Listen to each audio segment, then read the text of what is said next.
Ellie Wheeler, Senior Policy Analyst for Tax and Budget Issues at Arkansas Advocates for Children and Families. And I'm going to talk about the EITC and what a great opportunity it is for improving the lives of working families in Arkansas. The EITC, or Earned Income Tax Credit, is a long-standing program that helps working families keep more of what they earn, and there's already a federal version that's been in place for a long time, and more than half of the states have already implemented their own version. What we're hoping to see in Arkansas is our own state level version of the EITC. Each of these people represents a different income group in Arkansas, from the bottom 20% making less than about $16,000 a year to the top 1% making more than about $350,000 a year. And these blocks are going to represent the share of their income that they pay to taxes. But in Arkansas, that's not how it's structured right now. In fact, the low-income people down here end up paying about twice as much as the share of their income compared to the top 1%. So our tax structure looks something like this.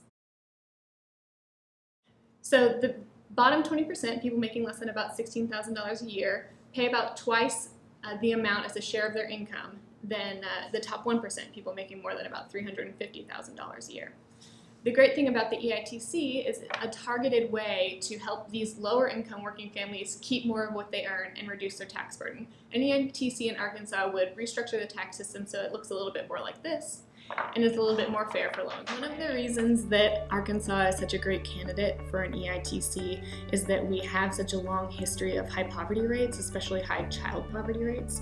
The EITC really addresses working families and helps them move out of poverty for good.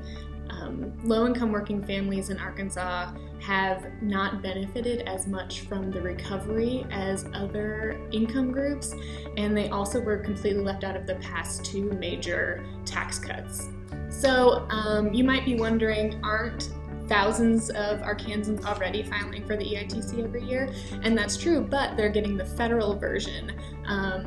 Other states, about 26 other states, have already passed their own state level version, and that just piggybacks on the federal version. If you want to learn more about the EITC, check out aradvocates.org.